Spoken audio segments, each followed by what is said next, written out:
Let's get into it. There's so much happening in America, and it continues to still be a dumpster fire. But on a serious note, gun violence in America. So we're taping today, and for those who don't know, as we're taping, the shooting at Florida State University happened, where two folks were killed. And our thoughts and prayers definitely go out to those families. And I'm not sure about the amount of people injured, and then prior to that, we've had a high school shooting in Dallas, Texas. Stacey, I want to talk about gun culture / gun violence in this country. And I think it's out of control. I definitely agree with you 150%.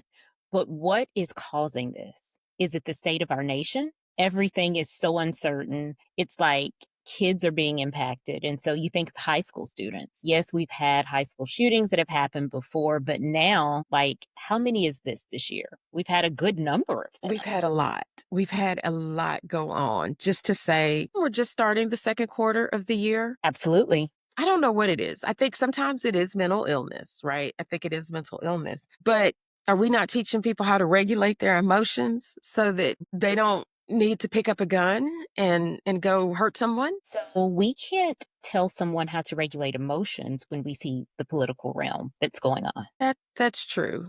And politics are a nasty, dirty game right now. Since this person has come back into the White House, everything has gone to hell in a handbasket. I'm just going to put it out there. And we're seeing that those emotions aren't reined in. So it trickles down to our children. Everyone is in a state of anxiety about what's going to happen. And I just find it very, very interesting that this happened, but I foresee more of this going on. I think violence, period, because while not gun violence, it was still violence with the Pennsylvania governor, Josh Shapiro. And we want to burn his house down because we don't agree with them. Someone said to me today, what happened in this? I'm not saying this is right or the best. What happened to fighting and the circle gathers up around you and you duke it out? And you're not really even duking it out, but it's a circle. What happened to fighting in a circle? No, ma'am. People are not fighting. People can't fight anymore. So that is an art that went away a long time ago. Right. It's a viral moment. So people aren't going to do that, especially if you're going to get your ass whooped. So people don't know how to fight. I think that's what it is. So now we resort to the next level of violence. And that's where we are. And I'm wondering, though, how many more people in America have to die before we really decide to do something about gun control or reform? I don't want to say control, reform, because baby, I got me a peacemaker. We got a couple of peacemakers here at the house. Yeah, I don't want to have to use it. Yeah, I don't want to, but we're going to keep peace around here. That's what we're going to do. We're going to keep some peace around here. But so reform. So not necessarily control, but reform. Keeping in mind, though, reform will not prevent every shooting, right? Because sometimes it is a mental illness. Sometimes it's just anger over something. And the person was stable. They were, I don't want to say normal, but they were fine when they got the gun, and years have gone by, but now they're upset about something. Batshit crazy is what they are. That is what they are. They are batshit crazy. And I think about one thing that you said is common sense, and common sense isn't common. We're saying this now. And so it's just like, and it's more prevalent, goes back to window lickers. Good, bad, or indifferent. Absolutely. So that's what we have. And we are a reactive nation. Like, think about that. We have people, they don't think things through. It is very hard for people to think of the consequences. They just go. So I think this is kind of where we are. Like this 17-year-old fellow that came to school and he injured 5 people. Thank God there are no fatalities. Thank God. What made you that angry that you decided, I'm going to school and I'm going to shoot up anybody that I see? And I don't think it was targeted. I think it was just random. He got into school and just shot whoever he saw. And thank God he was not a good shooter. Thank God. It's just a state of violence in this country. I'm really concerned because that means schools aren't safe. This has happened in churches, or not even just churches, places of worship. So regardless of faith. And we've become very barbaric. And so I don't know. Barbaric, but our leadership is barbaric. So like we can pivot that into El Salvador. Yeah. So it's a reflection. And the poor Kilmar, who they said was violent, a part of MS 16, 13, and didn't have a record. Was just here lawfully. And now we won't bring him back. We won't bring him back despite anything. And then one of the senators from Maryland went to try to see him. They refused. They wouldn't even, I think they stopped him on the road to the prison. He couldn't get past one of the checkpoints on the road to the prison. But it's been a photo op for the Republicans. They've been able to take photo ops in the prison with all of these 80 people jam packed to a cell. So, what are you hiding about him? I don't know that they're hiding anything. I think a couple things. One is, didn't the senator, was he quoted, I think, as maybe saying that he can't be released because basically the Trump administration is paying to keep him there. Absolutely. And that was a big telltale thing, too. Isn't it like $6 million? Yeah. It's a I couple think of so. million. I'm concerned on so many levels because this is going down a very dangerous road, because I believe ultimately he wants to deport US citizens. And once you get him out the country, the United States has no jurisdiction, right? Hey, we can't do anything about it. Our hands are tied. Meanwhile, we still walk with a pretty big stick.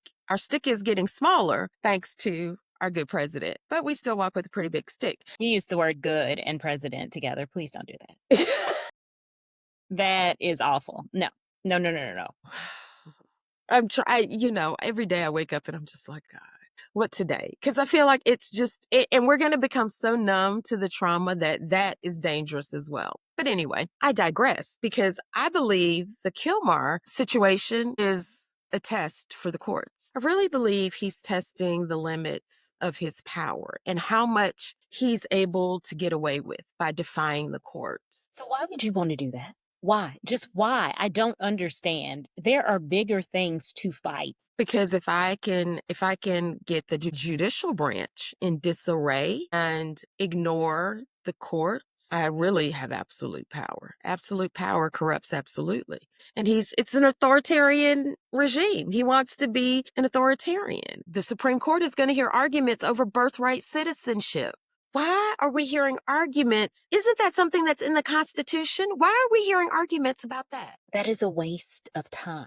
That is a waste of time. It I doesn't even certainly need to hope go there. so. I hope so, but this court has been shady in its dealings, so I don't know. But he is looking to set precedences and ignore, because normally the Justice Department enforces laws at the executive branch, but the Justice Department, Bondi, is doing whatever he wants to do. So there's no Bondi's just going enforcement. along with it. Bondi's having a good time with it. But I feel like every attorney that he gets caught up with has their day of reckoning.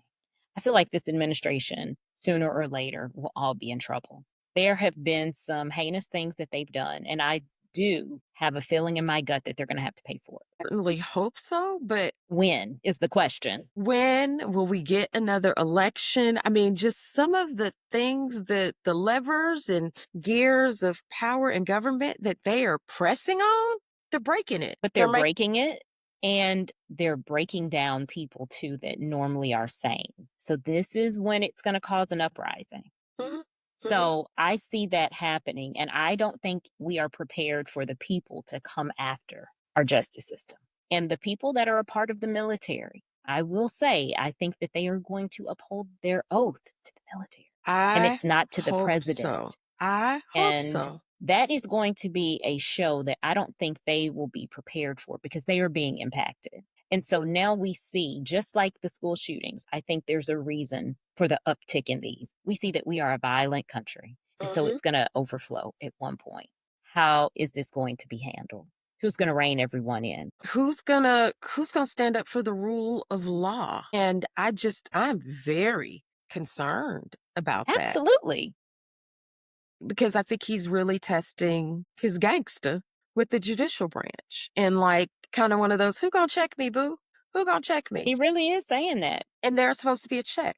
And he is slowly but surely ignoring orders and like, oh yeah, that doesn't matter. We don't care. We And don't the care. bad thing is he has that immunity. So the Supreme Court gave him this immunity. And I'm just wondering, is there a way that you can roll it back? I've seen that question asked multiple times. Can you roll back that immunity? I'm not sure. And I'm wondering, do they regret that decision? And is there possibly another court case maybe making its way up through the system that would maybe cause this to be overruled?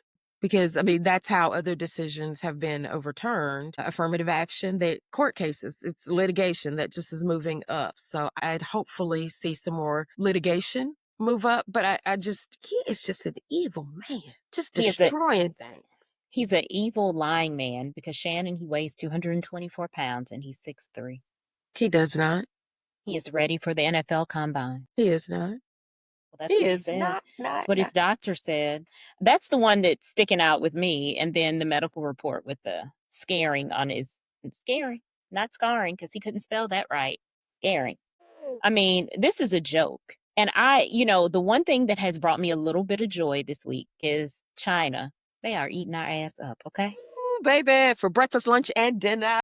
And we have nothing to say back to the people. And you know what? Let it be. When they had J.D. Vance in a dress and a wig, baby, let them cook. Because he called them the peasants. And I guess they said, let me show you what a peasant can do. Baby, yeah, they have been cooking up a storm. I've had a ball with it. I've thoroughly enjoyed being on that side of social media. Absolutely. Right and now. And you know what? I think a lot of Americans are cheering for them because this didn't have to be. Like, we are in a position where this did not have to happen. Honey, I'm rooting them on because they spilling all the tea. And listen, look, I'm here for it. Have been all over and just laughing. Yeah, it gives me joy. To be honest, the things that are happening, I'm not surprised. I'm surprised, but not surprised. I saw where he's going after the guy who was over cybersecurity and declared that we had the most secure elections in 2020. Mm-hmm. He's having that man investigated and his What? service on the job. For what? Vendetta. He is using the office of the presidency as a weapon. And we knew this, though. We knew this going into the election, but nobody listened. We knew if he got in what his second term was going to be. We knew it was going to be a revenge tour. Yeah. And I mean, that's what it is. And then the guy who wrote the anonymous op-ed, I forget if it was in the Wall Street Journal or the New York Times, and saying he was part of the Trump resistance. He got his security clearance stripped, and I think they're having him personally investigated. Well, it spoke volumes when I saw Lisa Murkowski say that the Republicans, she is scared of Trump and what he will do. And all of the Republicans are. So that's why they're really just keeping their mouth closed. It speaks volumes, but at this point, get the fuck on. We need somebody that's not scared. But yeah, I mean, people have got to stand up. So I saw two things that kind of gave me a little bit of hope. They're in academia, though. I saw that, of course, Harvard has said, hey, we're private. You can't tell us what to do. You can keep your money. And they didn't say this, but I'm thinking they say, you can keep your money. Do you know how much our endowment is worth? Joe. But did you hear the background about what the vendetta is against Harvard? No. What is it? Spill the tea. He was unable to get into Harvard with his bad grades. But guess who did go to Harvard? Who? Barack Obama. And so it's that little penis syndrome of this man that he is always comparing himself to Barack Obama. Baby, Harvard said, not today. Not today. Get your ass on. That's what they said. Yeah, because I feel like the bubble above their head secretly said, no, our endowment is worth billions. Keep your funky money.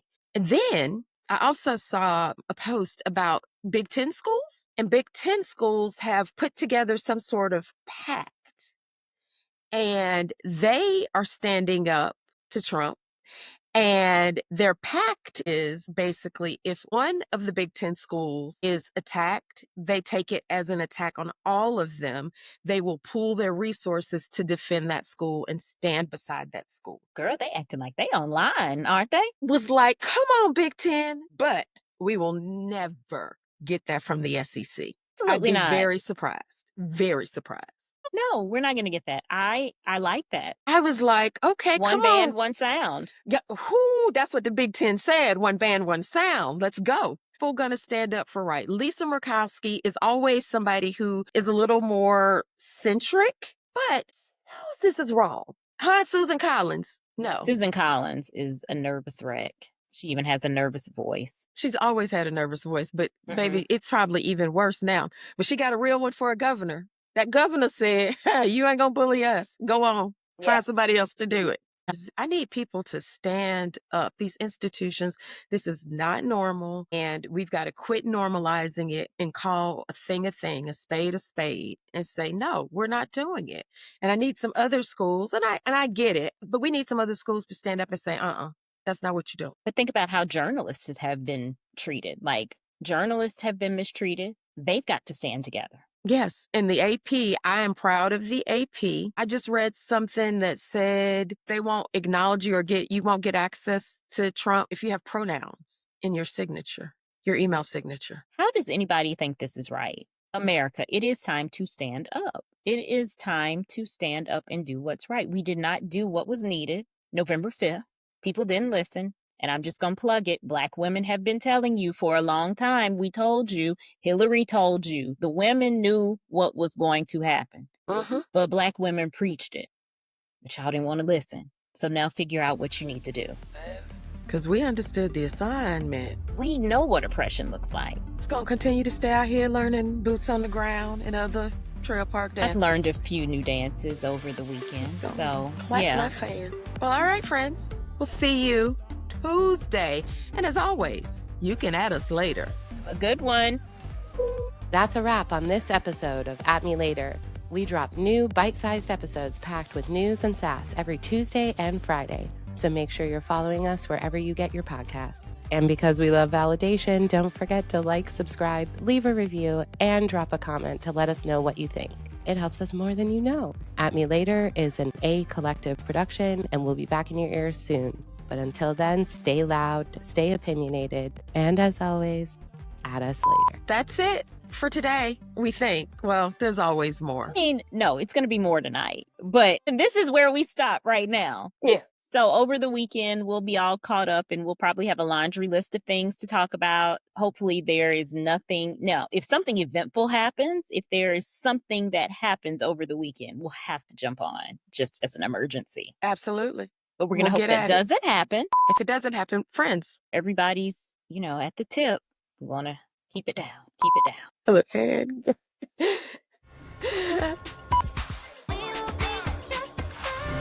in today's episode, we lightly touched on mental health struggles, the real messy, not always easy kind. If you're in a dark place or just feeling overwhelmed, please know you're not alone. You can call or text 988 for free 24/7 support. You'll get a real human who actually listens, no judgment, just help. You are not alone. You are not too much. There's hope, and it starts with 988.